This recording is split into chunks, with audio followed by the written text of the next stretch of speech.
Welcome to More Details, Please, with your hosts Emmanuel and Angela Williams, where we dive deeper into conversations with visionary entrepreneurs to discover what it takes to turn passion into purpose.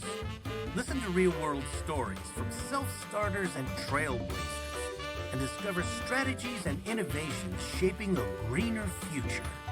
Whether you are a seasoned business person or just starting out, let this be your go-to resource for inspiration and actionable tips for success. Join us now as we create a brighter, greener future together.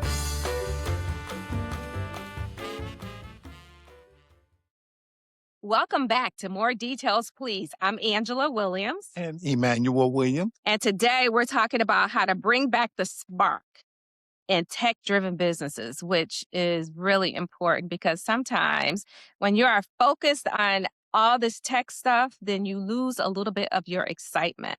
You still have a bit of spark, but not so much. It's a little dim because you're so focused on the technical stuff. Right, Emmanuel?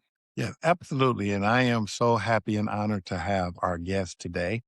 We're gonna have a lot of fun and interesting and enlightening conversation. And this podcast is pretty much for entrepreneurs, really for everybody, but it's the journey of an entrepreneur, and it's about turning your passion into purpose. And we think that that is a big part of help healing the planet because we all have a purpose. And if we use our purpose to inspire, enlighten, and help other people, we're doing a service that's bigger than ourselves. So as entrepreneurs, I think it's a very important profession. And I think that we want to bring out and highlight the good and the bad and the struggles of an entrepreneur because I think that is our destiny is to evolve as human beings. Yeah, it's one thing about that evolution because everyone will tell you that technology is the key to growing your business, but don't do too much technology. You have to have that human touch, etc. But with the advent of everything that's coming from artificial intelligence and everything else, technology does take over. It takes over from the standpoint of now I got to think about something else. I mean, for us in our business, we are a tech-driven business. We use technology for almost everything. So I can tell where an employee is at any given time with GPS tracking because our employees are out in the field at our client locations. But when you think about it, it's like, well, what about just picking up the phone? Why am I sending a text to this employer or saying, hey, remember this client, you're supposed to be there at 1:30, but instead just pick up the phone and understand the difference. So really making sure you're not totally focused on technology. And I realize that a lot of businesses struggle with the fact that you have to keep up on technology. And I would say even social media, you have to keep up with it, but then also you have to maintain that human touch. Yes, because a lot of entrepreneurs, they are intimidated by technology. Technology is moving so fast, and we got to be careful about losing the human touch trying to keep up with the technology because a lot of times the human touch is really the essence and the quality of what makes our business successful. And when we're here with today, we're talking about the spark. How do you keep the spark alive? How do you continue to have that passion in the process when things are moving so fast and people are changing and mindsets are changing? And it's really important to be able to keep up, but you have to keep up in a way where you can stay connected and you can continue to grow your business. And so one of the things that we talked about is spark. How do you keep the spark? And it's funny because when I thought about that, when my wife told me about the topic, it was like, well, if I can keep the spark in my business, I can keep the spark in my romance. If I can keep the spark in my business, I can keep the spark in my desire to be a good father. And so the spark is really important, but the spark is an adjective and it describes something that doesn't describe anything. And what I did was I said, well, I'm gonna look up the word spark. And as we relate spark to the conversations that we have, and spark is the beginning, it's potential, it's inspiration, it's volatility. And the spark can represent small things that ignite change. And it can be love, it can be creativity, it can be spirituality. So when we talk about spark and we're talking about creating a new beginning, we talk about potential, we talk about inspiration, we talk about volatility, we're talking about change. What we're going to do today is we're going to take that message, we're going to take that word, and we're going to incorporate it in our conversations in a way where we can learn how to provide this spark in our business, but just not in our business, but in our life in a way where we can create new beginnings and we can continue to evolve and grow and have creativity in a way where we can stay relevant as a neighbor, as a husband, as a father, and a business owner. Yeah, in the beginning, there is that passion and purpose and energy in your business and also in your relationship. But as time goes on, then you start to look at routine and systems and automation and key performance indicators and KPIs and all of those things. So we have to be careful. And it's vital that we don't lose the spark, that we don't get lost in all of that. Our guest today is Lillian Werbin, and we're so excited. She's from Elderly Instruments, which is wonderful. And she's going to share some insights on this topic. So we are totally looking forward to that a little bit later in today's show.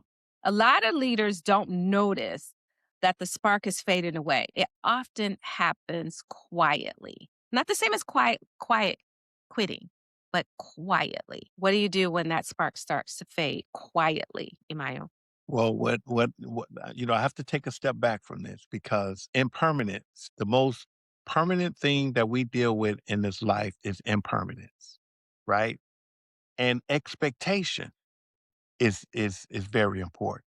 Things is going to change. Expectations has to be realistic, right? Mm. Everything has its ebbs and flows. Everything has its honeymoon phase, and then it gets into the grinding stage, and then it gets into the stage where you have to be patient, and then the harvest comes. I mean, it's the same as gardening. You can't just throw seeds in the ground and expect the tomato to grow and eat tomato tomorrow. It's a process.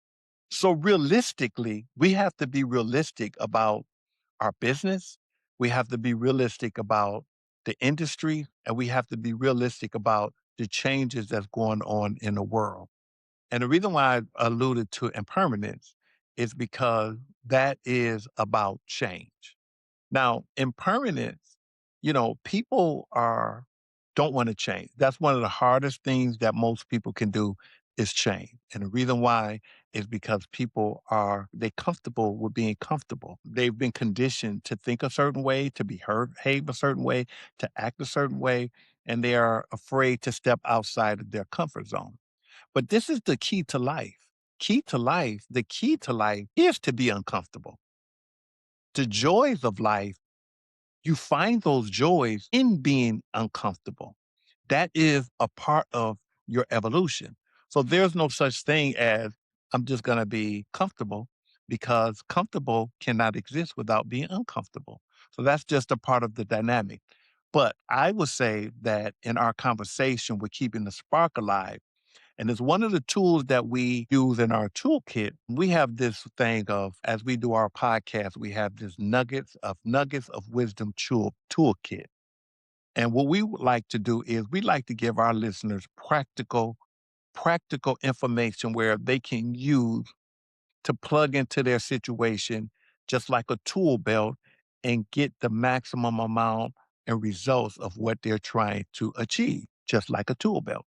So in our Nuggets of Wisdom toolkit, one of the things Angela and we talked about today before we started the podcast is what is the tool that we're going to use in this podcast based on the spark. And when you lose your spark, you lose your joy. So we're going to say, go into our toolkit and we're going to pull out joy. That is the nugget of wisdom tool that we're going to apply to this topic which is joy. Because when you lose your joy, you lose your spark. So we're going to talk a little bit about that. That's so funny that you mentioned joy. We can definitely feel joy. But when you're losing your spark, the energy feels off. It just feels, I mean, yeah, the business is running, but the energy just feels off. And it's one of those things where it's not going to show up on a dashboard, it's not going to show up on reports, but you can feel it that it's just off. So here's a couple signs. People stop bringing in new ideas. Period. You don't have any new ideas. You haven't thought of any new ideas, and nobody's sharing new ideas with you in the workplace. Work becomes about compliance, not creativity. I got to do this because I have to do my income taxes. I got to do this because OSHA says I have to do this. All of the compliance related things. Everything is being judged only by speed and efficiency. How fast can I get it done? You got to get this done faster. You got to read these reports faster. You got to get the notes out faster. All of these things suggest that the feeling is off. I can't be creative or innovative because everything has to be done right now. And it's all those things that don't give me that warm fuzzy anymore. Well, also, Angela, is that in losing your spark, another thing that is associated with that other than joy is your purpose. You know, when you are in a business and you are in a business and you feel like it's bigger than you and you're helping other people and is a part of your destiny, is a part of your purpose, then even when things get hard, you still feel like you want it ready to take that next step. You still feel like I want to continue to take that next step because in that process, you find your joy. And you may not find your joy through achieving the next goal or getting beyond your situation that you are involved in, but you find your joy in gratitude. You find your joy to keep the fight, to keep pushing forward and being grateful for what you already have accomplished. See, a lot of times we get short memory in that we continue to look for the next thing that we lose presence. We lose our consciousness. We become more focused on the end than the mean. And it's real easy to get caught up in your ego. It's real easy to get caught up in your ego when you're focused on or you allow the pain of the past to take you over and stagnate your growth. Or it's real easy to get caught up in your ego when you are focused on the fear of the future or not knowing what may or what may not happen. You know, that is a part of losing the spark. But when you are just present and when you feel connected to your purpose, and it is bigger than just making money, it's bigger than just wanting to buy a car or a house. It is using your gifts and your talents to serve a greater good that's bigger than yourself, you'll start to understand that the spark is not necessarily in achieving, but that spark is constantly burning in your gratitude. So that is just when we talk about joy, we talk about the spark, we talk about gratitude, and we're going to talk a little bit about enthusiasm because that is a part of what keeps the spark burning. Yeah, I think losing your spark happens when the business grows, but it all becomes about control versus connection. So remembering that listening to your clients is important, not just following the system, using creativity, not because you got time for it, but because it is a necessity. You're always innovating and it takes time and a little bit of space for you to quiet all those thoughts in your mind so that you can be creative for what's the next thing. So, what is most important right now is you have to make a decision. Are you going to go with that feeling, that offness of losing your spark? Or are you going to find some innovation and creativity to bring that spark back? May not be the same spark, but it may be a different spark, but nonetheless, you have to have it. Because once you start getting bored in your business, then you're not keeping your eye on that joy that Emmanuel talked about a second ago. Well, I'm just going to I'm going to tell you, losing your spark, the way you regain your spark is you have to create another spark. Mm. Every spark has its lifespan. Every spark has a certain amount, and this is what we talk about going into enthusiasm. We have a certain amount of enthusiasm that it motivates you and inspire you and create creativity, all of that. But over a certain amount of time, the enthusiasm burns down. You have to you try to find where's that spark. Well, you have to recreate another spark. And I'm gonna tell you what that means. To recreate another spark is to realize that you are changing. Is to realize that you are evolving. Is to realize that you have to reincarnate. And the way that you do that is to step outside of your comfort zone into the unknown to be comfortable and be comfortable with being uncomfortable. A lot of times people say, well, God is going to deliver me. He's going to bless me. He's going to help me out of this situation. Well, I'm going to tell you, you have to take the first step. You have to be the one that have to deal with those negative thoughts, those negative emotions, the fear of the past, those ungrateful, selfish thoughts, those fearful, insecure emotions. See, underneath that, God is there whispering, but you have to do the work in dealing with that. And the way that you deal with that is through meditation and understanding that the spark is really about you constantly growing and evolving as an individual. So when your passion fades in your business, not only do you feel it, but your customers feel it as well. And in that way, any service or interaction that you have with your customer, it becomes transactional. So therefore, it's no longer memorable. And remember that customers buy from who they like. So when you can give them a memorable experience, they'll keep coming back. And if not, they may just say, all right, I'll go with the next person that's offered a similar service. Maybe not even for a dollar cheaper, but just because I am looking for someone who's passionate about what it is that they do. Technology, however, can help you scale your business. So don't run away from it, but you can't replace it with passion. So it's a combination of the two that have to come together. So, how do you scale your business without losing the spark that ignited your passion in the first place, Emmanuel? Well, I would tell you one of the ways that we grew our business and continue to have that spark is we created an environment where our core values were implemented in the system.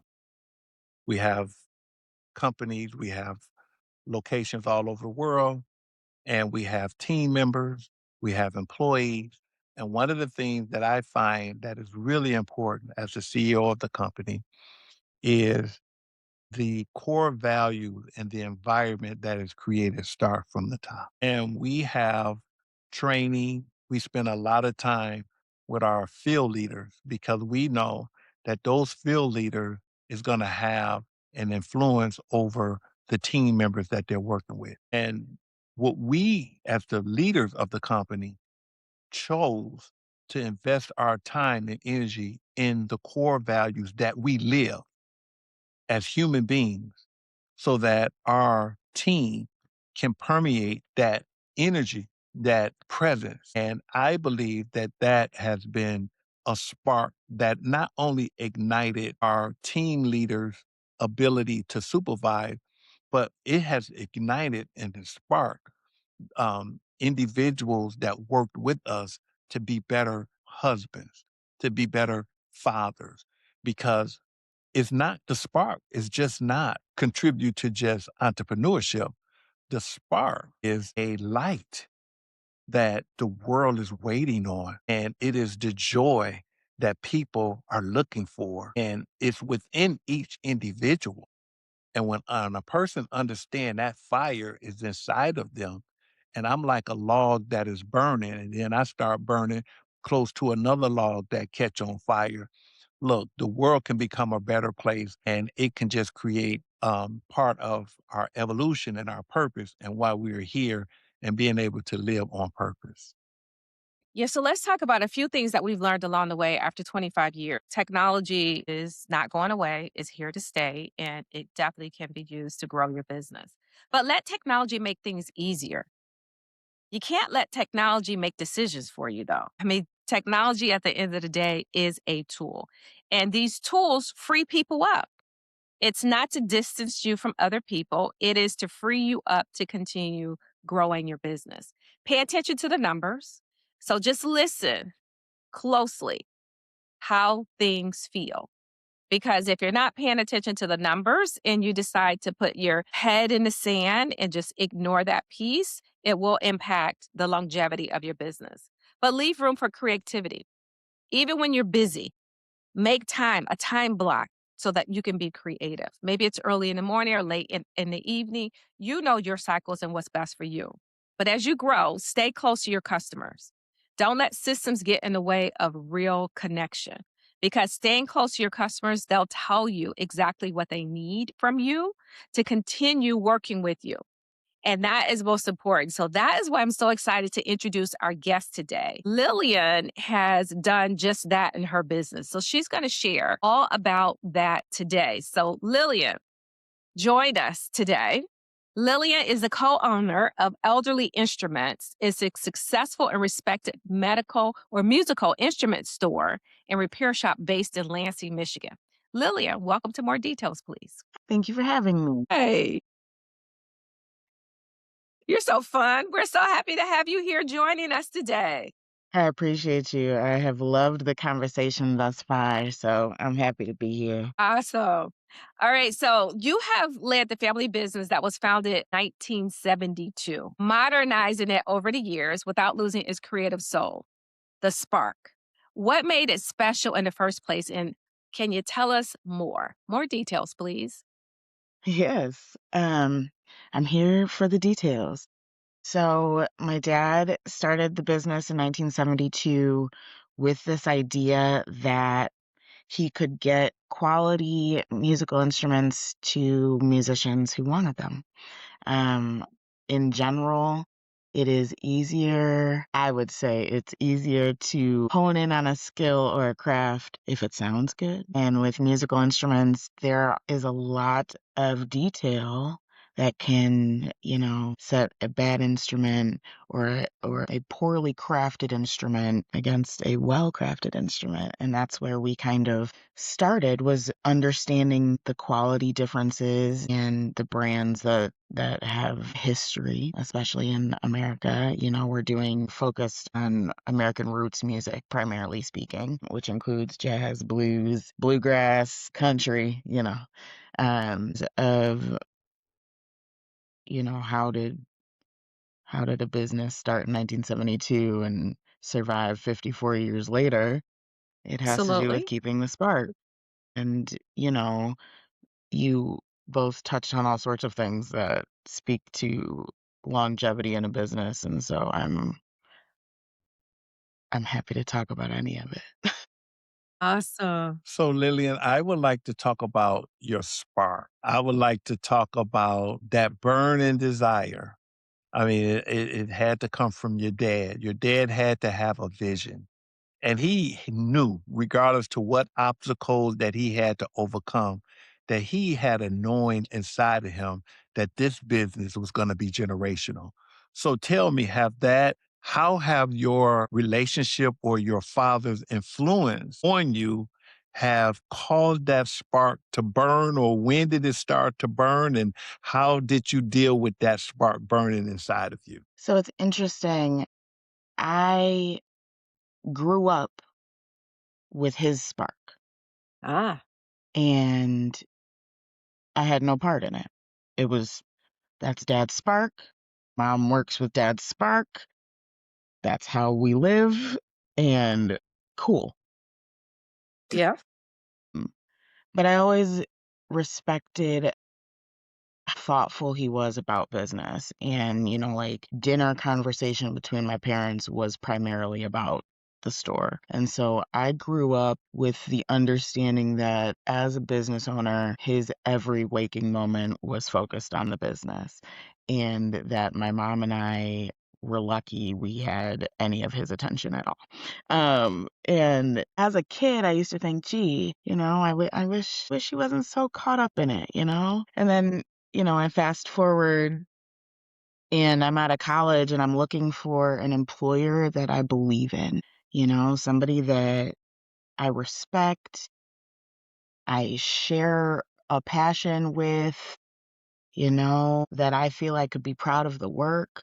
And I thought, oh, well, I'll ask my dad. That'll work in the meantime, And begrudgingly, he allowed me to work for him part-time, commuting an hour and a half. And almost immediately, I completely understood the passion. I completely understood the long nights. I completely understood the obsession and the inability to think about something else. And after a year of working part-time, I worked full-time. And after about 6 months, I was like, oh, okay, Dad, look, I've been trying to bite my tongue. I have all of these ideas. I have all of these observations. And could we talk about them in any serious way?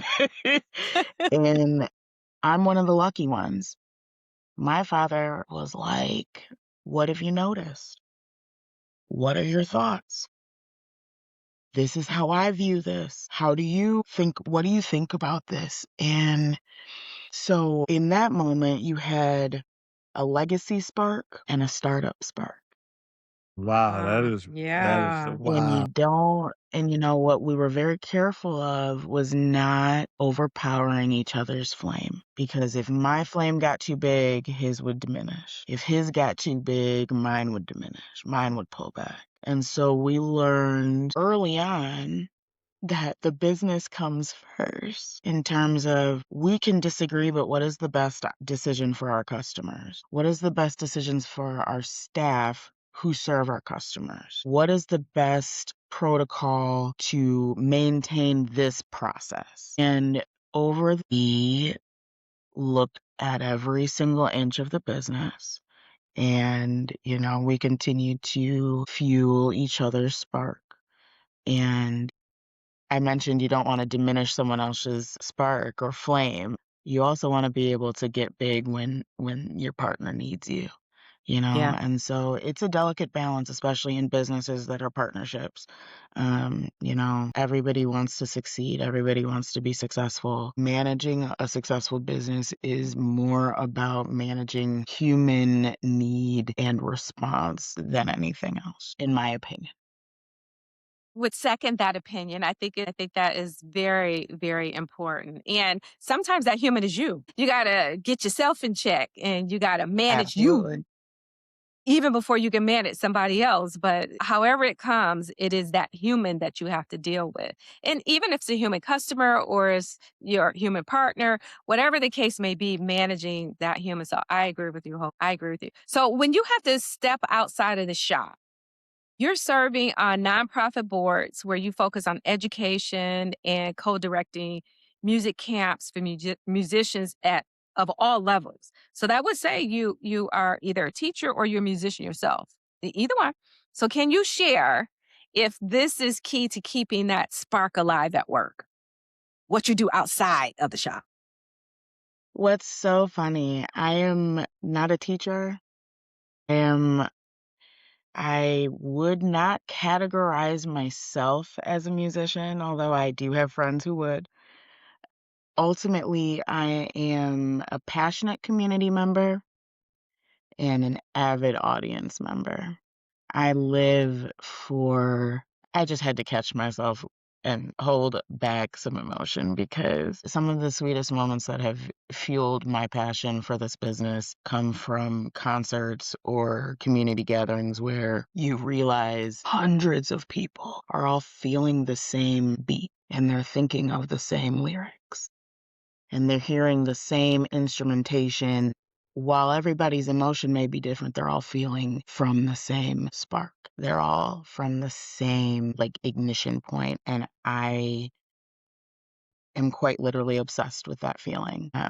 And so when we're selling musical instruments, we are lending to the joy that music creates. We are lending to that, world healing that you were speaking of, in terms of, yes, this is retail, but we're not selling trinkets. We are selling tools that create joy. They create peace. They create connection. They create community. And, it's easy to get passionate about those things.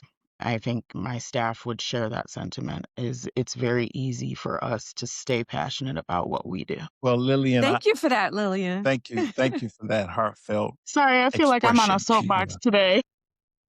No, you're in the right spot at the right time, sharing with the right group. So thank you for that. So I want to just go back and make a comment on how young you was.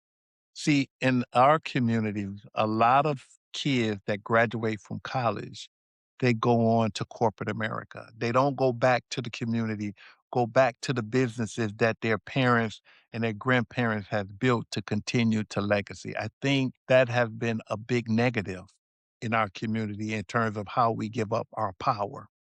But when I listen to your story and I listen to you and I listen to your dad and I listen to the relationship, to me, he had the vision of realizing that today's music is going to need that anchor.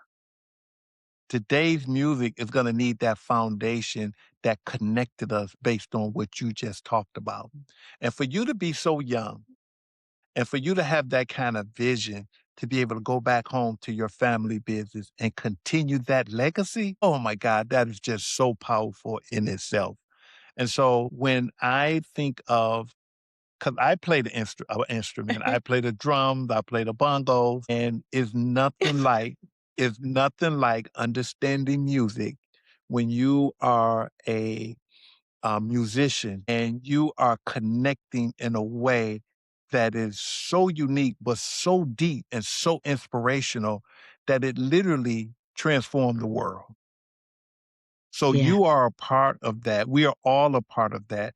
And I just want to thank you for your journey. And I want to thank you for your maturity and your ability to understand where we are now and how you're contributing in a positive way. Thank you.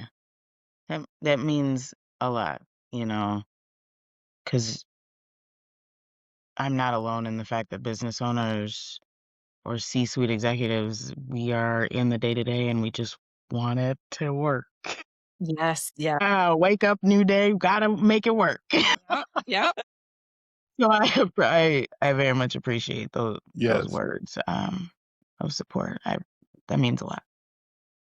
Thank What's more so, you stepped into leadership, and it's so interesting how you said you held back, you just waited, but you stepped into leadership into the family business that was built long before the technology of today. So, how do you decide what should be automated and what must stay human contact? How do you preserve the soul of the business in making that decision? I mean, I think it's pretty easy. If it's a human doing it, keep a human doing it. And if a human doesn't need to do it, I just it's it was interesting. So when I came on, it was 2014, and so like technology was quite obviously in play in retail. However, it wasn't like the instant gratification.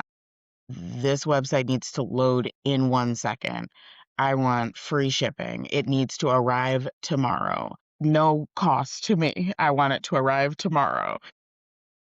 Not only do I want all of those customer satisfaction tick points, the product that I've bought has to be perfect. It has to be exactly what I wanted. We have a history. We were built on making sure the customer had what they wanted. It's why we sell new musical instruments. When we started, we were used in vintage only. But the customer's coming in and saying, well, what about new Martins? Okay, well, I guess we have to get some new Martins. That's how my dad was thinking. Like one of our employees said, have you thought of having a website? This is in 1994.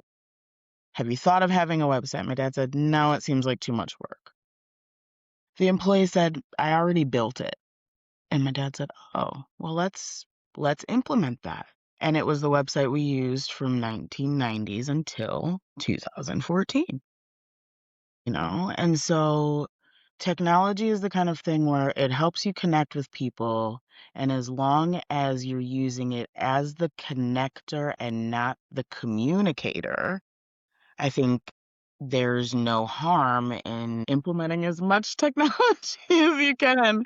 We're in this crazy era and everybody is hassled all the time. Like nothing is simple. Grocery shopping isn't simple. Childcare isn't simple. Washing machines are computers. Like you don't need just like all of the trade professions are changing. Everything is changing because of technology. Cool, great. How do we maintain the human need in a day-to-day world? That is weighing on everyone. So the best I can do as someone who is, dictating how someone spends their 8 hours a day is make it so that they are not as hassled as they are the rest of the day. Yes, yes. Because if these 8 hours are not thought of as the hardest 8 hours of the day, they're going to be happier here. They're going to be more thoughtful about the work they're doing. They're going to be creative about updating, changing, improving the workload.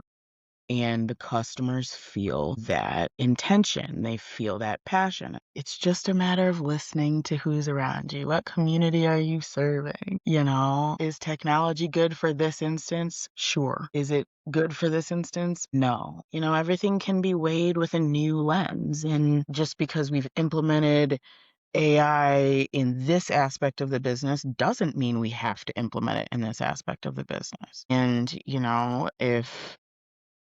if it would be easy for a chatbot to be on our website. Easier for who? The customer is not having their questions answered by a human being who understands the question itself. So, I am very careful about technology, but I'm 35, born in 1990. Like I am right smack dab in the era where you're like, oh, technology and cursive? Yep. Cool. Do they teach cursive anymore? I mean, these are the things that that's wild to me. I have cursive letters on my desk as we speak. So I just Yeah, you were around before they stopped teaching it, but shortly yeah, after. Because sheesh. Lillian, what I hear is the humanistic part of you. And you have made a statement because that fire that's burning in you, that's burning in your dad, is burning in me, right? That is the source of love.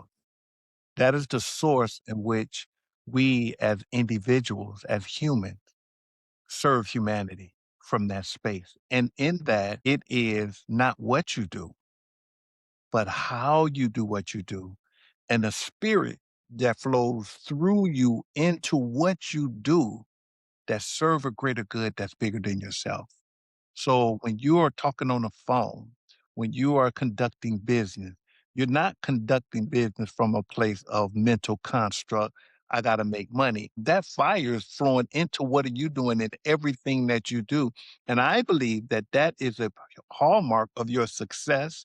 And I just wanted to call your attention to it because that is a very powerful healing property that heals the planet with all of the craziness that's going on in the world. So I just want to thank you for that. And I want to thank you for that fire. And I want to thank your dad for that fire. And I just want you to continue to be aware of that and to continue to keep on keeping on. Thank you. Thank you. So I'm just curious. So let's go back a little bit.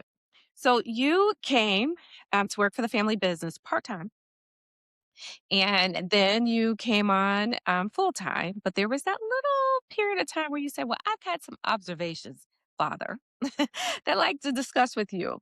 So tell me a little bit about that dialogue from the standpoint of what were maybe the one or two things that you thought would be instrumental in changing in the business as you continue to progress and grow? It had a lot to do with staff. I mean, we are quite lucky.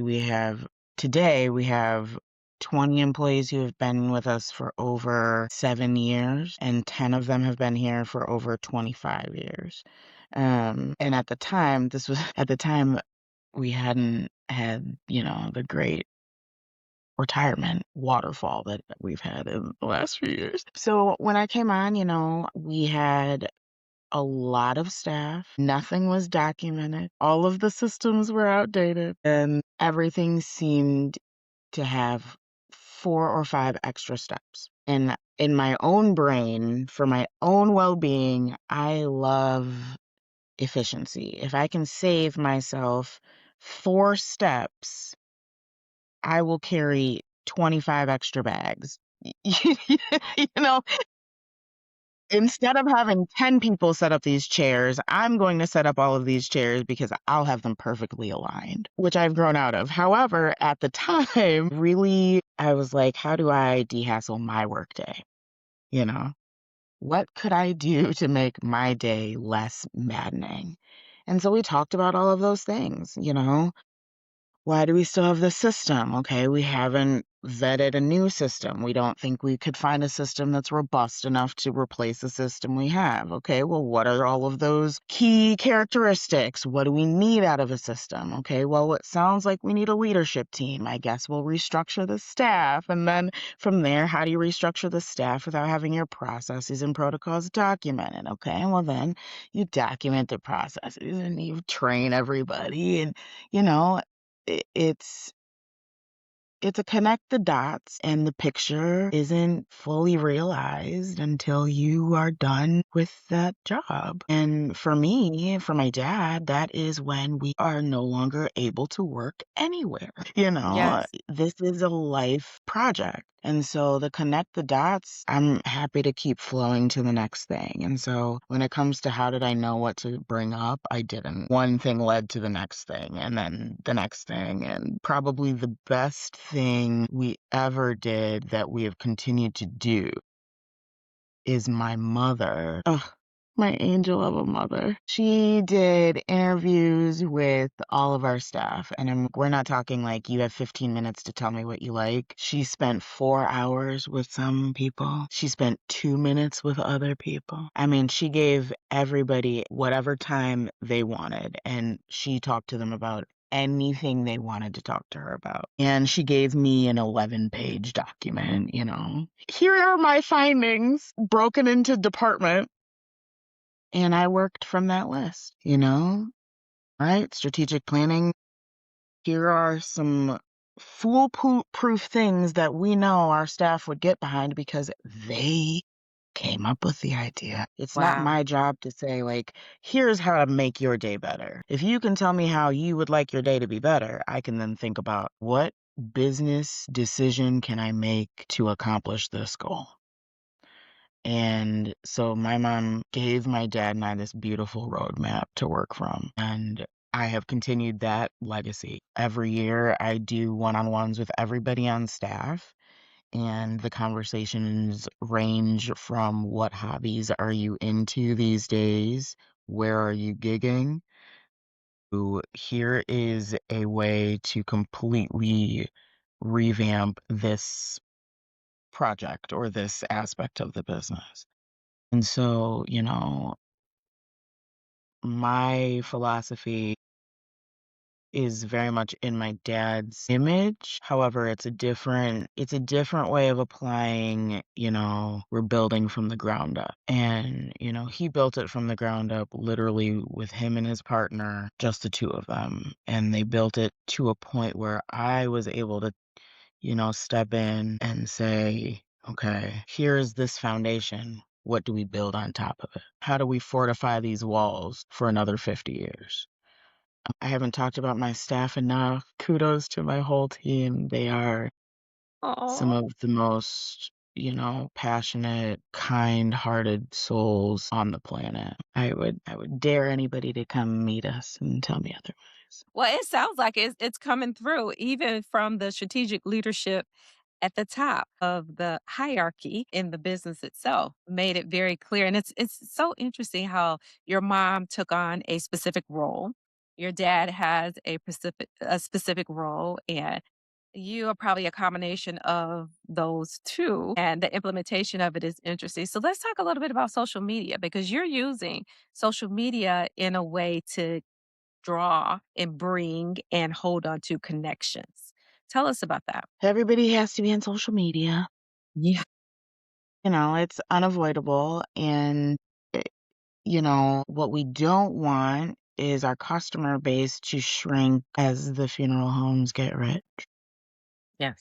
And so there's always a necessity to invite new demographics, new audiences, new people to your doorstep. Inviting people into the community is kind of rule number one. When it comes to getting customers, you got to invite them in. And social media is a part of that. So we have a pretty active Facebook and a pretty active Instagram. We have dabbled over the years with a YouTube channel and have some pretty cool videos and some cool content on there, like full instrument restorations, goofing off videos that we've made. So you can really get to know us through some of those videos. But that's kind of what we use social media for. I think people miss social media, not just businesses, but people misuse social media to present their ideal self. And what we're trying to do is present our authentic self. Here's who we truly are. And we are a band of misfits who really love music and really love the things we sell. And we care that you love the things you buy. And I think, making sure that comes across in social media is a difficult balance. We do have an in-house marketing team that creates all of our content. And so when you go on our Instagram and you're like, wow, I love guitars, and this Instagram seems like they love guitars, that's because we genuinely love guitars. We Yeah. too Yeah. are customers of our own stock. When it comes to creating social media content or interacting with people on social media, we are ultimately just trying to be ourselves. Our online presence should be a mirror of what you would receive in store. And I think we do a really good job of doing that.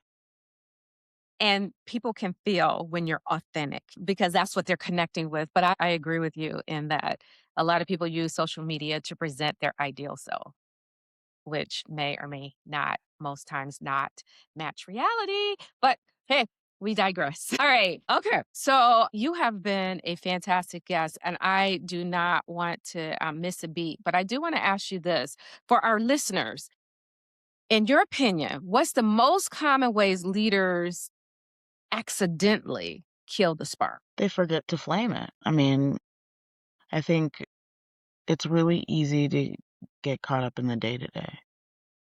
My goodness, do I have to do the taxes? Oh my goodness, I have to do that. Oh my goodness, this should have happened last week. Oh, the boiler broke. Like the to-do list just kind of stack, and you forget to sit back and think, look at all this, look at what I've accomplished. Look at what we've accomplished. Sometimes I will come here. Our building is 36,000 square feet, and it's a big one. And sometimes I'll come here on our off day, which is Sunday, and I'll just kind of sit in the showroom and think about it, And I used to do it a lot more than I do now, which tells you all what you're not supposed to do.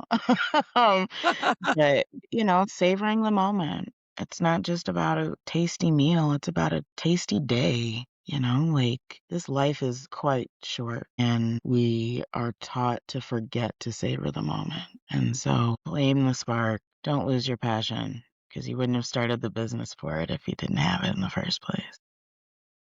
Yeah. Wow. That's good advice. So, from a business owner who may be listening, who feels that their spark is slipping away, what's one small human thing they can do to reconnect to it? Now, you gave the example of what you do. Not as much now as you used to, but nonetheless. I mean, get back into it. I don't know if you sell soap, or you make your own body butter, like I don't know, give yourself a spa day. Remember what it's like to use your own product? You remember why you wanted to share it with people in the first place? Like you got into bike repair so that you could have people on sturdy machinery and getting the best work out of their lives. Like we aren't functioning day to day for no reason. Set aside 5 minutes. Remember what your reason is and remind yourself about the reason. Random alarms throughout the year are a secret weapon. Use that. Do that. I have so many random alarms and days off that I scheduled months ago that will surprise me in 3 months. Just savor the moment. Love it. Random alarms. That is so funny. Add that to my watch saying it's time to stand, it's time to breathe. Yesterday, it said it's time to stand. Well, I was almost in a dead sleep. So what I decided to do, because I didn't have enough energy to get out of the bed, I just stood up in the bed. I was like, does that count? It does. But I love those random reminders. That is wonderful. That is wonderful. So before we wrap up, there's just a few more things, just a couple reminders. So stay close to the work and the people doing it, and you describe that very clearly. That helps to keep your energy and your pride going, and also it sparks good ideas. Make room for curiosity and new ideas. You have to create space for it, even if that's random reminders or random days off. You want to use technology to support creativity, not to replace it. The human connection, you cannot replace, period. And as your words, if people do it now, people should continue to do it. And if people shouldn't be doing it, it should be technology. I love that. Just keep it simple and stay connected to your customers, because in the end, they have the solution that you need to keep them connected. Because without customers, you don't have a business. So listening to your customers is important. So this podcast came from our passion and purpose point, which is what our podcasts are all about. Emmanuel pulled out our toolkit, joy. You shared in that joy. You helped us with that joy. You keep the spark alive because you could continue to share that joy with yourself and with others. It felt good to revisit this principle, and it felt good to do it with you. So you reminded us that text focused world is important, but creativity and connection is what matters. What has kept you here 54 years is important, and that connection. And for the next 50 years is going to be understanding that connection and staying in touch with it. So, Lillian, tell our listeners how they can get in touch with you. Be happy to. You can visit us in Lansing, Michigan, or you can go to our website at elderly.com. Super simple to remember. And we are your one-stop shop for new, used, and vintage fretted musical instruments and repair shop. So you can buy one here, you can repair it here, you can trade it in 50 years when I'm still around here. So follow us on Facebook and Instagram, Elderly Instruments. Give us some good old organic Google search, Elderly Instruments. I love that. That's techie. Google search Yeah, us. that's right. But we hope to see you, and always feel free to drop me a line. I'm not a very hidden business owner. So if you ever want to talk business, whomever is watching and listening, I'm happy to do it. Awesome. Thank you so much, Lillian. My final words? Well, I just want to thank you for your passion. I want to thank you for your love and your joy and your beauty. And I'm thank you for being a guest on our show. I always say one of the things that I say at the end of our show, you don't get out of life what you want. You get out of life what you are. And what you are Mm, is what you think, what you feel, what you believe, what you react to, because that is what you're going to manifest in your life. And so you are a source of joy and beauty and hope. And that's the reason why you have manifested the wonderful, beautiful life that you have manifested. So I just want to thank you. thank you. Thank you You're so welcome. much. Yes. And thank you all for tuning in to More Details, Please. We'll be back soon with more conversations to help you create, innovate, and lead with purpose. So until next time, take care and stay curious. Thank you for listening to More Details, Please, presented by Emmanuel and Angela Williams from Detail Experts, the mobile steam cleaning company dedicated to protecting the planet. Be sure to subscribe to More Details, Please on your favorite podcast platform. You can also follow us on Facebook at Detail Experts and visit detailexperts.net. That's DETAILXPERTS.net. We hope you've gained some valuable insights from our conversations today. Stay driven by curiosity, and we'll bring you more details next time.